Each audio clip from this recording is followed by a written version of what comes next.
വീഞ്ഞായി മാറ്റിയ യേശുനാഥ നിന്റെ സന്നിധാനമാണഞ്ഞു വാഴ്ത്തിടും നിങ്ങൾ. പാപഭാരം പേരിടുന്നിൻ ജീവിതത്തെ ഇന്ന് ശുദ്ധമാക്കി തീർത്തിടണേ യേശുനായക. പാപഭാരം പേരിടുന്നിൻ ജീവിതത്തെ ഇന്ന് ശുദ്ധമാക്കി തീർത്തിടണേ യേശുനായക.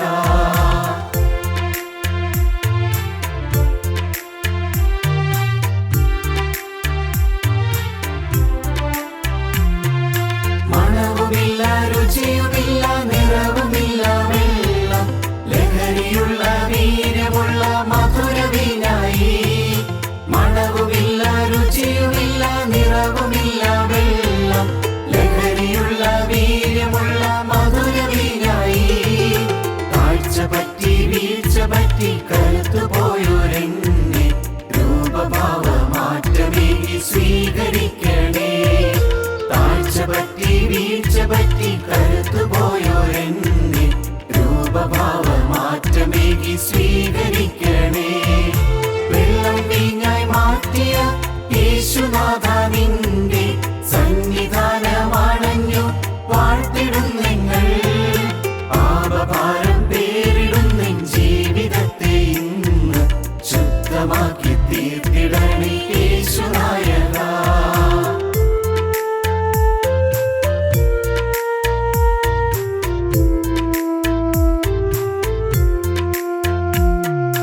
മരണജലം മധുരമാക്കി തീർത്ത യേശുനാഥ എന്റെ ജീവിതത്തിലും ഈ അത്ഭുതം ചെയ്യുക.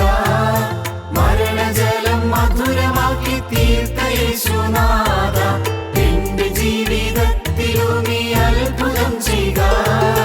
യേശുവിന്റെ രക്തത്താലെ ശുദ്ധി ഞാൻ പ്രാപിച്ചു, പഞ്ഞി പോലെ എൻ ഹൃദയം വെണ്മയാക്കണേ.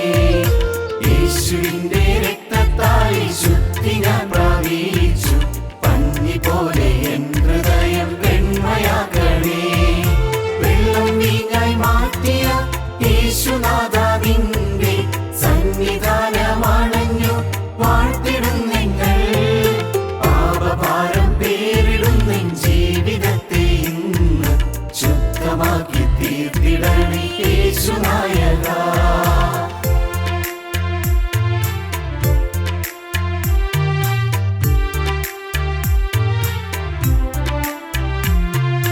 യേശുവിന്റെ രക്തത്താൽ വിടുതൽ പ്രാപിച്ചപ്പോൾ എന്റെ ഹൃത്തിൽ ആനന്ദത്തിൽ ലഹരി നിറഞ്ഞു. യേശുവിന്റെ രക്തത്താൽ വിടുതൽ പ്രാപിച്ചപ്പോൾ എന്റെ ഹൃത്തിൽ ആനന്ദത്തിൽ ലഹരി നിറഞ്ഞു. ഹല്ലേലൂയ ഗാനം നൃത്തമാടി നാവിൽ വിശുദ്ധിയെ തികപ്പാൻ ഓടിടുന്നു ഞാൻ. ഹല്ലേലൂയ ഗാനം നൃത്തമാടി നാവിൽ വിശുദ്ധിയെ തികപ്പാൻ ഓടിടുന്നു ഞാൻ. വെള്ളം വീഞ്ഞായി മാറ്റിയ യേശുനാഥ നിന്റെ സന്നിധാനമാണഞ്ഞു വാഴ്ത്തിടും നിങ്ങൾ. പാപഭാരം പേരിടുന്നിൻ ജീവിതത്തെ ഇന്ന് ശുദ്ധമാക്കി തീർത്തിടണേ യേശുനായക.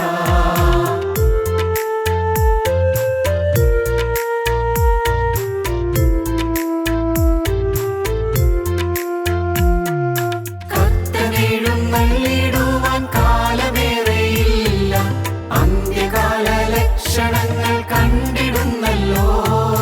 കർത്തനെഴുന്നള്ളിടുവാൻ കാലമേറെയില്ല, അന്ത്യകാല ലക്ഷണങ്ങൾ കണ്ടിടും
ഞങ്ങളും ക്രൂശിക്കപ്പെട്ട ക്രിസ്തുവിനെ പ്രസംഗിക്കുന്നു.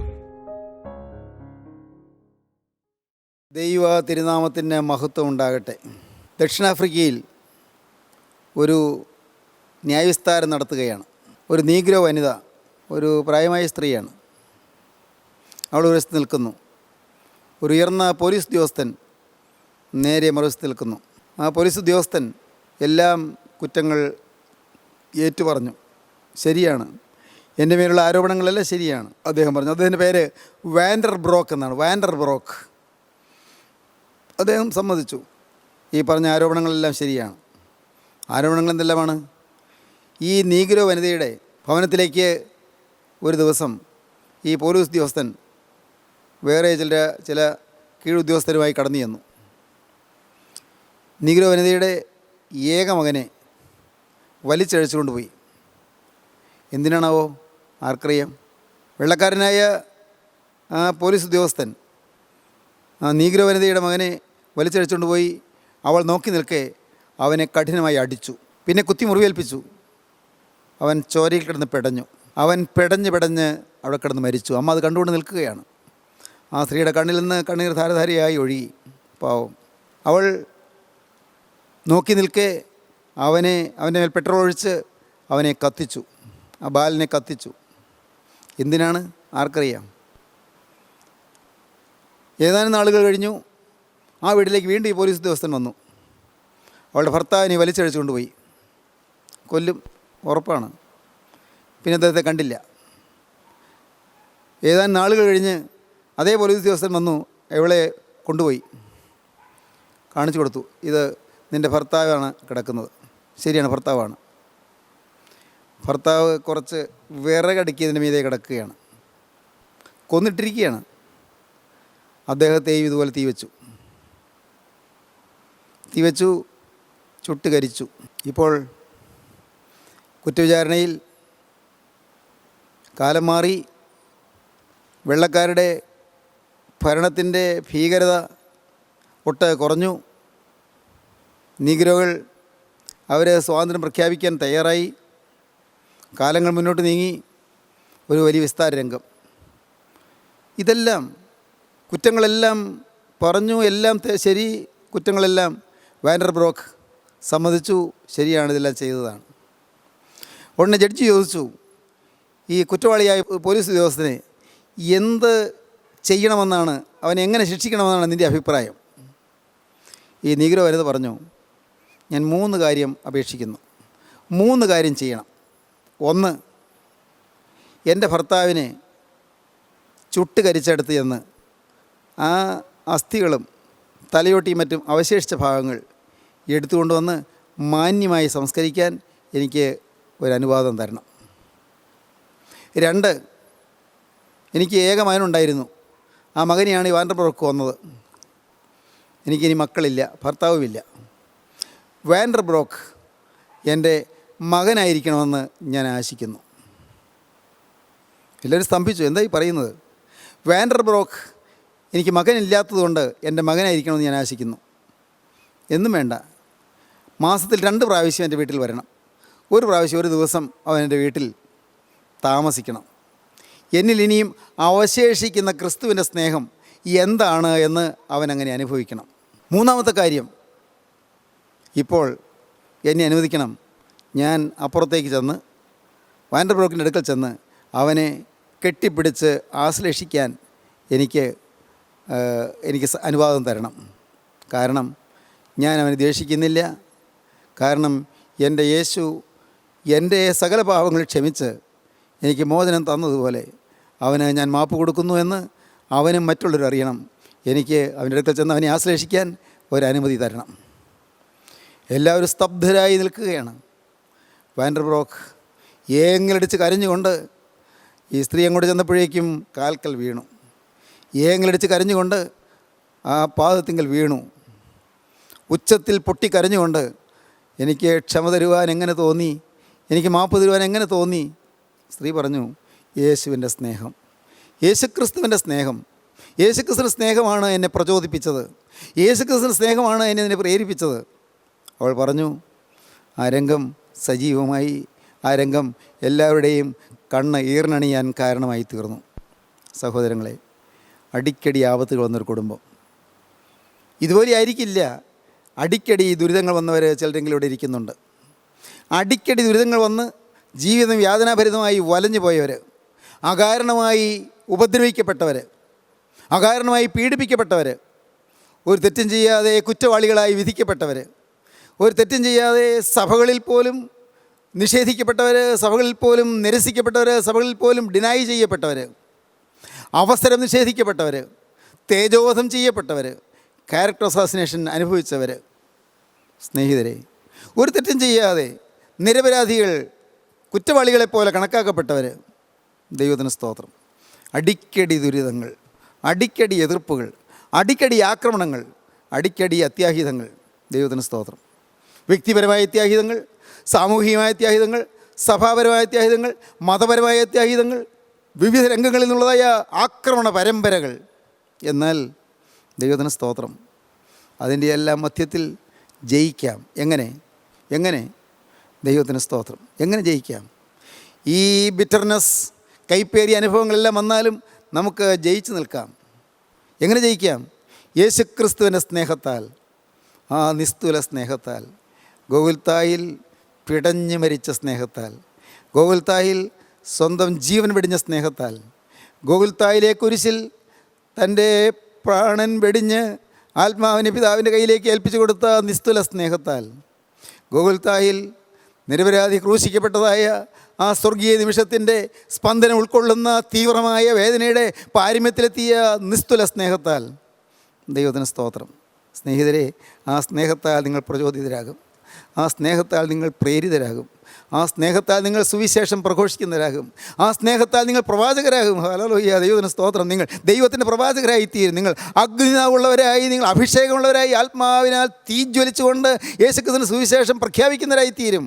ആ സ്നേഹം നിങ്ങളെ ജ്വലിപ്പിക്കുമ്പോൾ, ആ സ്നേഹം നിങ്ങളെ ത്വരിതപ്പെടുത്തുമ്പോൾ, നിങ്ങളുടെ ഹൃദയത്തെ ത്വരിതപ്പെടുത്തുമ്പോൾ, ആ സ്നേഹം നിങ്ങളെ കത്തുപിടിപ്പിക്കുമ്പോൾ നിങ്ങൾ ക്രിസ്തുവിൻ്റെ സാദൃശ്യമായി തീരും. ദൈവത്തിന് സ്തോത്രം.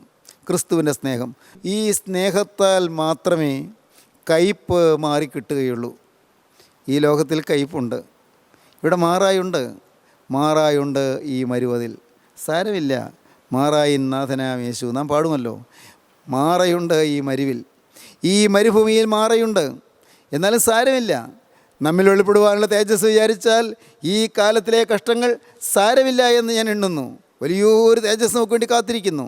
നമ്മിൽ വെളിപ്പെടുവാനുള്ള തേജസ് വിചാരിച്ചാൽ ഈ കാലത്തിലെ കഷ്ടങ്ങൾ സാരമില്ല എന്ന് ഞാൻ എണ്ണുന്നു. ദൈവത്തിന് സ്തോത്രം. ഇന്ന് കയ്പേറിയ അനുഭവങ്ങളിലൂടെ നാം കടന്നു പോകും.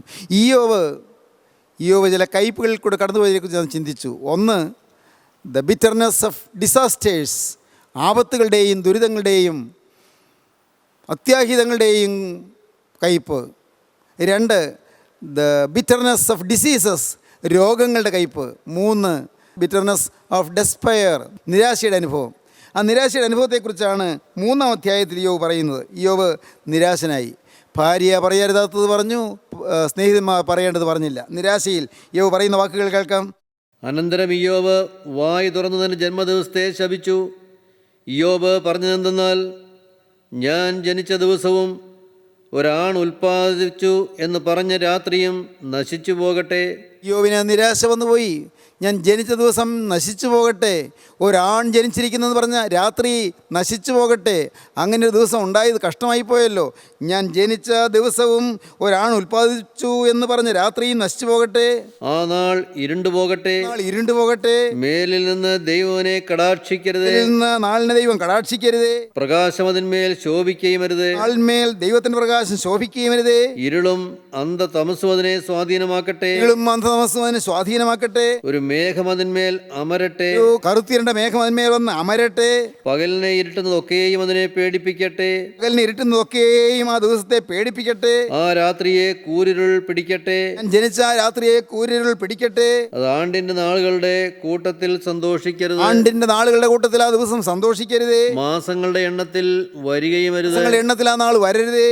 അതെ, ആ രാത്രി മച്ചിയായിരിക്കട്ടെ. ഉല്ലാസഘോഷം അതിലുണ്ടാകരുത്. ഇയ്യോബ് സ്വന്തം ജന്മദിവസത്തെ ശപിക്കുകയാണ്, തന്നെത്താൻ ശപിക്കുകയാണ്. സ്വയം പരിതാപം, self pity. The bitterness of self pity, സ്വയം സഹതാപത്തിൻ്റെ ബിറ്റർനെസ്, സ്വയം സഹതാപത്തിൻ്റെ കയ്പ്. അനേകർ ഈ വാക്കുകളെ കേൾക്കുന്നവർ സ്വയം സഹതാപത്തിൽ കഴിയുകയാണ്. എനിക്കിങ്ങനെ വന്നു പോയല്ലോ, ഒരുപക്ഷെ വേറെ ആരും ഉത്തരവാദികളല്ല, എൻ്റെ കഷ്ടകാലം, എൻ്റെ വിധി, എൻ്റെ തലയിലെഴുത്ത്, ഇങ്ങനെയൊക്കെ പറയാറില്ലേ? അങ്ങനെയെല്ലാം ചിന്തിച്ചുകൊണ്ടിരിക്കുന്ന ആളുകൾ, എൻ്റെ വിധിയാണ്, ഞാനത് സഹിച്ചല്ലേ പറ്റൂ, എൻ്റെ കഷ്ടകാലം, ഞാനത് നേരിടാതെ പറ്റില്ലല്ലോ. മരിക്കുന്നോളം ജീവിക്കുക, ഇരുണ്ടും വെളുത്തും അങ്ങനെ പോകാം, പകലും രാത്രിയുമായിട്ട് അങ്ങനെ പോകാം. എന്തിനാണ് ജീവിക്കുന്നത്? ജീവിക്കാൻ. അല്ല, എന്തിനാണ് ജീവിക്കുന്നത്? എങ്ങനെ മരിക്കും? മരിക്കുകയാണെന്ന് നേരത്തെ മരിച്ചെങ്കിൽ നല്ലതായിരുന്നു. മരിക്കാൻ പറ്റില്ലല്ലോ. ആത്മഹത്യ ചെയ്താൽ അത് പല വിധത്തിൽ പല പ്രശ്നങ്ങളുണ്ടാക്കുമല്ലോ. എൻ്റെ മക്കൾക്ക് ദോഷമാവില്ലേ ഞാൻ ആത്മഹത്യ ചെയ്താൽ? അവർക്ക് ഒരു ചീത്തപ്പേരാവില്ലേ? ആത്മഹത്യ ചെയ്താൽ ആ കുടുംബത്തിന്മേലൊരു ശാപം വരില്ലേ? ആത്മഹത്യ ചെയ്താൽ എൻ്റെ ആത്മാവ് നരകത്തിൽ പോകുമല്ലോ. വേണ്ട, ആത്മഹത്യ ചെയ്യുന്നില്ല. എൻ്റെ ദൈവമേ, വേഗം പോയാൽ മതിയായിരുന്നു, എത്രയും വേഗം പോയാൽ മതിയായിരുന്നു. ഇങ്ങനെയൊക്കെ ചിന്തിച്ച് സ്വയം പരിതപിച്ചുകൊണ്ടിരിക്കുന്നവരില്ലേ? സ്വയം പരിതാപത്തിൻ്റെ കയ്പ്, the bitterness of self pity, സ്വയം സഹതാപത്തിൻ്റെ കയ്പ്. അനേകരിതിൽ വലഞ്ഞു കഴിയുകയാണ്. എല്ലാം ജീവിതത്തിലെ യാതനകളോടങ്ങ് രാജിയായി കഴിയുന്നു. റെസിഗ്നേഷൻ ടു ഫെയ്റ്റ് എന്ന് പറയും. Resignation to fate. ദുരിതങ്ങളോടങ്ങ് റിസൈൻഡ് ആകുകയാണ്, ദുരിതങ്ങളോടങ്ങ് ഇഴുകിച്ചേരുകയാണ്. എന്തുണ്ട്, ആർക്കെന്ത് ചെയ്യാൻ പറ്റും? ഇത് ഞാൻ അനുഭവിച്ചേ പറ്റൂ, ഇതെൻ്റെ കഷ്ടകാലം. ദൈവത്തിന് സ്തോത്രം. ദൈവം എനിക്ക് വരുത്തിയ വിനകൾ, ദൈവത്തിൻ്റെ ഇഷ്ടം. ഇങ്ങനെ സ്വയം സഹതാപത്തോടുകൂടി മനസ്സ് നൊന്ത് കഴിയുന്ന അനേകം ആളുകളുണ്ട്. ഭർത്താവിൻ്റെ നിരന്തരമായ പീഡയേറ്റ് വലയുന്നവർ, മദ്യപിച്ച് സുബോധമില്ലാതെ വന്ന് ഭാര്യയെ മർദ്ദിക്കുന്നവർ, ഭാര്യയെ തലമുടിക്ക് പിടിച്ച് കുത്തിപ്പിടിച്ച് ചുവറ്റിലേക്ക് തല ഇടിക്കുന്നവർ, ഭാര്യയെ മണ്ണിനെ ഒഴിച്ച് കത്തിക്കുന്നവർ, അന്യ സ്ത്രീകളുടെ കൂടെ ജീവിക്കാൻ ബന്ധപ്പെട്ട് ഓടുന്നവർ, ഭാര്യയുടെ വേദന കാണാതെ, ആ സ്ത്രീയുടെ ദുരിതം കാണാതെ, അല്പം പോലും കണ്ണിൽ ചോരയില്ലാതെ തിന്മയിലേക്ക് ഒഴുകിപ്പോകുന്നവർ, നിത്യനാശത്തിലേക്ക്, ഇടതടവില്ലാത്ത നിത്യ അന്ധകാരത്തിലേക്ക് പോകുന്നവർ, നിത്യയാതനയുടെ കൂരിലേക്ക് ബന്ധപ്പെട്ട് ഓടുന്നവർ, നരകത്തിലേക്കാണെന്ന് അറിയാതെ ഭയാനകമായി തിന്മകളിൽപ്പെട്ട് അനർത്ഥത്തിൽപ്പെട്ട് പിടയുന്നവർ, പ്രിയപ്പെട്ടവരെ കടത്തിൽ മുങ്ങി വലയുന്നവർ, പൈസയുടെ ഞെരുക്കം കൊണ്ട് വീർപ്പ് മുട്ടുന്നവർ, എങ്ങനെ മുന്നോട്ട് പോകുമെന്നറിയാതെ വിഷമിക്കുന്നവർ, കടുത്ത നഷ്ടം വന്നതുകൊണ്ട്, ഒരുപക്ഷെ ബിസിനസ്സിൽ നഷ്ടമായിരിക്കാം, അല്ലെങ്കിൽ മറ്റേതെങ്കിലും നഷ്ടമായിരിക്കാം, കൊടിയ നഷ്ടം വന്നതുകൊണ്ട് മനസ്സ് നൊന്ത് വിങ്ങി കഴിയുന്നവർ. ദൈവത്തിന് സ്തോത്രം. അനേകം രോഗങ്ങളുടെ പീഡയിൽപ്പെട്ട് വലഞ്ഞ് കഴിയുന്നവർ, ചികിത്സകൾ ഫലപ്പെടാതെ തീരാ വ്യാധിയാണ്, മാറാ രോഗമാണ്, ഡോക്ടർമാർ പ്രതീക്ഷയ്ക്ക് വകയില്ല എന്ന് പറഞ്ഞിരിക്കുന്നു, അങ്ങനെ മരണത്തെ നോക്കിപ്പാർത്ത് കഴിയുന്നവർ, മരണം അരിച്ചരിച്ച് വരുന്നത് കാണാൻ അങ്ങനെ പ്രതീക്ഷയോടെ മരണം വരുമെന്ന് വിചാരിച്ച് അങ്ങനെ ഒരു വിധത്തിലുള്ളതായ ദുഃഖകരമായ പ്രതീക്ഷയോടെ കാത്തിരിക്കുന്നവർ. സഹോദരങ്ങളെ, കൈപ്പേറിയ അനുഭവങ്ങൾ, സ്വയം സഹതാപം, സെൽഫ് പിറ്റി. ദൈവത്തിന് സ്തോത്രം. മറ്റുള്ളവർക്കെല്ലാം എന്തെല്ലാം ഉണ്ട്. എൻ്റെ കൂടെ പഠിച്ചവരെല്ലാം എന്തോരം നല്ല സ്ഥാനത്തെല്ലാമായി. ഞാനിവിടെ ഇങ്ങനെ തന്നെ കിടക്കുകയല്ലേ, എനിക്കൊരു തൊഴിലില്ല, 10 പൈസ സ്വന്തമായിട്ട് എനിക്ക് ഉണ്ടാക്കാനില്ല, പൂർവികന്മാർ സമ്പാദിച്ച സ്വത്തുണ്ട്, അതുകൊണ്ടങ്ങ് ജീവിച്ചു പോകുന്നു. ഇങ്ങനെ കഴിയുന്നവരില്ലേ? ഇങ്ങനെ മനസ്സ് നൊന്ന് കഴിയുന്നവരില്ലേ? അഹോരാത്രം പണിയെടുത്തിട്ടും രണ്ടറ്റവും കൂട്ടിമുട്ടിക്കാൻ വയ്യാതെ, വരവുകൊണ്ട് ചെലവ് നടത്താൻ വയ്യാതെ വിഷമിക്കുന്നവർ. ദൈവത്തിന് സ്തോത്രം. പ്രിയപ്പെട്ടവരെ, ഇല്ലേ അങ്ങനെ വിഷമിക്കുന്നവർ എത്രയോ പേര്. സ്വയം സഹതാപം. എന്നെ ആർക്കും വേണ്ട, എൻ്റെ മക്കൾക്ക് എന്നെ വേണ്ട, എൻ്റെ ഭാര്യയ്ക്ക് എന്നെ വേണ്ട, എൻ്റെ ഭർത്താവിന് എന്നെ വേണ്ട. ആർക്ക് വേണം? എൻ്റെ ദൈവമേ, ഞാൻ മരിച്ചു പോയിരുന്നെങ്കിൽ. എന്നെ ആർക്കും വേണ്ട. സ്നേഹത്തിന് വേണ്ടി കൊതിച്ച് കഴിയുന്നവർ, സ്നേഹത്തിന് വേണ്ടി കേഴുന്നവർ, സ്നേഹത്തിന് വേണ്ടി ആർത്തിയുകൊണ്ട് നോക്കിയിരിക്കുന്നവർ, ഒരു നല്ല വാക്ക് കേൾക്കാൻ കൊതിക്കുന്നവർ. സ്വയം സഹതാപം, സെൽഫ് പിറ്റി, ബിറ്റർനെസ് ഓഫ് സെൽഫ് പിറ്റി. ദൈവത്തിന് സ്തോത്രം. യോബ് വലഞ്ഞു. സെൽഫ് പിറ്റിയിൽ വലഞ്ഞപ്പോഴാണ് ശാപവാക്കുകൾ വന്നത്. ആ നാൾ നശിച്ചു പോകട്ടെ, ആ നാൾ ഇരുണ്ടു പോകട്ടെ, ഞാൻ ജനിച്ച ദിവസം ശപിക്കപ്പെടട്ടെ. സ്വയം ശപിക്കുന്നു, സ്വയം സഹതപിക്കുന്നു. ദൈവത്തിന് സ്തോത്രം. സഹോദരങ്ങളെ, എന്നാൽ ശാപമെല്ലാം ഏറ്റെടുത്ത് കുരിശ് മരിച്ച രക്ഷകനെ നിങ്ങൾ കാണൂ. എല്ലാ ശാപവും ഏറ്റെടുത്തു. എല്ലാം, ഒരു നിരാശയുമില്ല, ഒരു നീരസവുമില്ല, ഒരു വിധത്തിലൊരു പ്രയാസവുമില്ല. എല്ലാം സഹിക്കുകയാണ്. എല്ലാം സന്തോഷങ്ങൾ കിട്ടേണ്ട സ്ഥാനത്ത് ദുരിതങ്ങൾ മാത്രം കിട്ടി. എത്ര ഉപകാരങ്ങളാണ് ചെയ്തത്. ഉപകാരമല്ലേ ചെയ്തുള്ളൂ. എവിടെ ചെന്നാലും അവിടെ അനുഗ്രഹം പകർന്നു. എവിടെ ചെന്നാലും രോഗസൗഖ്യം, എവിടെ ചെന്നാൽ അത്ഭുതങ്ങൾ. കാനാവിലെ കല്യാണ വീട്ടിൽ പച്ചവെള്ളം വീഞ്ഞാക്കി കൊടുത്തു. ആ വീട്ടിൻ്റെ ദുരിതം മാറി, ആ വീട്ടിലെ അപമാനം മാറി. കഫർന്നഹൂമിലെ വീട്ടിൽ ആ ജ്വരം പിടിച്ച് കിടന്ന സ്ത്രീക്ക് സൗഖ്യം കൊടുത്തു. ദൈവത്തിന് സ്തോത്രം. ശീമോൻ്റെ ഭവനത്തിൽ പാവനിയായ സ്ത്രീ വന്നു, അവൾക്ക് പാപമോചനം കൊടുത്തു. ദൈവത്തിന് സ്തോത്രം. ബേഥസ്ദാ കുളക്കരയിൽ ചെന്നു, 38 ആണ്ടായിട്ട് രോഗം പിടിച്ച് കിടന്ന മനുഷ്യന് സൗഖ്യം കൊടുത്തു. അവൻ എഴുന്നേറ്റ് കിടക്കെടുത്ത് നടക്കുമാറായി, അവനെ സൗഖ്യമാക്കി വിട്ടു. 18 കൊല്ലമായി കൂന് ബാധിച്ച സ്ത്രീ, ആ സ്ത്രീയുടെ മുതുകത്ത് കരം വെച്ചു. സ്ത്രീയെ നിൻ്റെ രോഗബന്ധനം അഴിഞ്ഞിരിക്കുന്നു പറഞ്ഞു. അവളിൽ നിന്ന് ബന്ധനം മാറ്റി, രോഗബന്ധനം മാറ്റി, സൗഖ്യം കൊടുത്തു. അവൾ നിവർന്നു, ദൈവത്തെ മഹത്വപ്പെടുത്തി. റോഡിൽ പോകുമ്പോൾ 12 കൊല്ലമായി രക്തവാർച്ചയുള്ള സ്ത്രീ യേശുവിൻ്റെ വസ്ത്രത്തിൻ്റെ തൊങ്ങൽ വിശ്വാസത്തോടെ തൊട്ടു. അവൾക്ക് സൗഖ്യമായി. അവൾ ദൈവത്തെ സ്തുതിച്ചു. ദൈവത്തിന് സ്തോത്രം. എന്തെല്ലാം അത്ഭുതങ്ങൾ. കുഷ്ഠരോഗിക്ക് സൗഖ്യം കൊടുത്തു. കണ്ണുകൂടിന് കാഴ്ച കൊടുത്തു. യായിറോസിൻ്റെ മകൾ മരിച്ചപ്പോൾ അവളെ ഉയർത്തെഴുന്നേൽപ്പിച്ചു. വിധവയുടെ മകൻ മരിച്ച് ശവമഞ്ചത്തിൽ എടുത്തുകൊണ്ട് പോകുമ്പോൾ ശവമഞ്ചത്തെ തൊട്ടു അവനെ ഉയർത്തെഴുന്നേൽപ്പിച്ചു. മരിച്ച ലാസർ ബേഥാന്യയിൽ കല്ലറയിൽ വെച്ച് 4 ദിവസമായി അവനെ ഉയർത്തെഴുന്നേൽപ്പിച്ചു. അത്ഭുതങ്ങൾ, അത്ഭുതങ്ങൾ, അടയാളങ്ങൾ. രാജഭൃത്യൻ്റെ മകന് സൗഖ്യമില്ല എന്ന് പറഞ്ഞ് നിലവിളിച്ചപ്പോൾ ആ മകന് സൗഖ്യം കൊടുത്തു. പോയില്ല, നിൻ്റെ മകന് സൗഖ്യമായിരിക്കുമെന്ന് പറഞ്ഞപ്പോൾ അപ്പോൾ അങ്ങ് ദൂരെ ഇരിക്കുന്ന മകന് സൗഖ്യം ലഭിച്ചു. ദൈവത്തിന് സ്തോത്രം. ഭൂതഗ്രസ്തന് സൗഖ്യം കൊടുത്തു. സുബോധമില്ലാതെ അലറിക്കൊണ്ട് കല്ലറകളിൽ പാർക്കുന്നവന്, ശരീരം മുറിവേൽപ്പിച്ചവന്, നഗ്നനായി നടന്നവന്, സുബോധമില്ലാത്തവന് സൗഖ്യം കൊടുത്തു. അവന് ദുരാത്മാക്കളെ എല്ലാറ്റിനെയും ഓടിച്ചു വിട്ടു. ദൈവത്തിന് സ്തോത്രം. എവിടെയും നന്മ ചെയ്തുകൊണ്ട് ഓടി നടന്നു. എന്നിട്ടോ ദൈവത്തിന് സ്തോത്രം. കർത്താവിന് കിട്ടിയത് കയ്പ് കാടി, കർത്താവിന് കിട്ടിയത് ക്രൂശ് മരണം, യേശുക്രിസ്തുവിന് കിട്ടിയത് ക്രൂശിലെ കഠിനമായ പീഡ. വിസ്താരംഗത്ത് ആക്ഷേപിക്കപ്പെട്ടു. പീലാത്തോസിൻ്റെ അരമനയിൽ 3 പ്രാവശ്യം വിസ്തരിച്ചു. പീലാത്തോസിൻ്റെ കോടതിയിൽ 3 പ്രാവശ്യം, ഹന്നാവിൻ്റെ കോടതിയിൽ 1 പ്രാവശ്യം, കയ്യാഫാവിൻ്റെ കോടതിയിൽ ഒരു പ്രാവശ്യം, ഹേരോദാവിൻ്റെ കോടതിയിൽ 1 പ്രാവശ്യം. എത്ര വിസ്താരങ്ങൾ! എല്ലാം വിസ്തരിക്കുന്നത് കുറ്റമുണ്ടോ എന്ന് നോക്കാനല്ല, നേരെ മറിച്ച് കുറ്റമുണ്ടെന്ന് സ്ഥാപിക്കാനാണ്. വിധി നിർണ്ണയിച്ചു കഴിഞ്ഞു. കുരിശുമേൽ തൂക്കണമെന്നുള്ള തീരുമാനം എടുത്തു കഴിഞ്ഞു. അതിന് എല്ലാവരും തെളിവുണ്ടോ എന്ന് നോക്കുകയാണ്. അവസാനം തെളിവൊന്നും കിട്ടാതെ പീലാത്തോസ് പറഞ്ഞു, 3 പ്രാവശ്യവും പറഞ്ഞു, ഇവനിൽ ഞാൻ ഒരു കുറ്റവും കാണുന്നില്ല, നിങ്ങൾ കൊണ്ടുപോയി ക്രൂശിപ്പീൻ. ഇവനിൽ ഞാനൊരു കുറ്റവും കാണുന്നില്ല, നിങ്ങൾ കൊണ്ടുപോയി ക്രൂശിപ്പീൻ. എന്നിട്ടും സെൽഫ് പിറ്റി വന്നോ? ഇല്ല. എന്നോട് എന്തെങ്ങനെ ചെയ്തതെന്ന് ചോദ്യമില്ല. ദൈവത്തിന് സ്തോത്രം. ഒരു പരാതിയുമില്ല, ഒരു പരിഭവവുമില്ല, ഒരു വിദ്വേഷവുമില്ല, ആരോടും പകയില്ല. ദൈവത്തിന് സ്തോത്രം. പിതാവേ, ഇവർ ചെയ്യുന്നതിന് എന്ന് ഇവരറിയാൽ ഇവരോട് ക്ഷമിക്കണമേ എന്ന് പറഞ്ഞ് കരഞ്ഞുകൊണ്ട് കുരിശിന്മേൽ കിടന്നു. എൻ്റെ ദൈവമേ, ഇതെല്ലാം പറയാൻ എളുപ്പമാണല്ലോ. ആ ഭാവം നമുക്ക് സ്വാംശീകരിപ്പാൻ, യേശുക്രിസ്തുവിൻ്റെ ഭാവം നമുക്ക് സ്വന്തമാക്കാൻ നിസ്സാരമാണോ? അതല്ലേ ക്രിസ്തീയ ജീവിതം. തന്നെ ഉപദ്രവിക്കുന്നവർക്ക് വേണ്ടി പ്രാർത്ഥിക്കാൻ, അവരുടെ ആത്യന്തിക നന്മ ആഗ്രഹിക്കുന്നു എന്ന് പറയുന്നത് നിസ്സാര കാര്യമല്ല.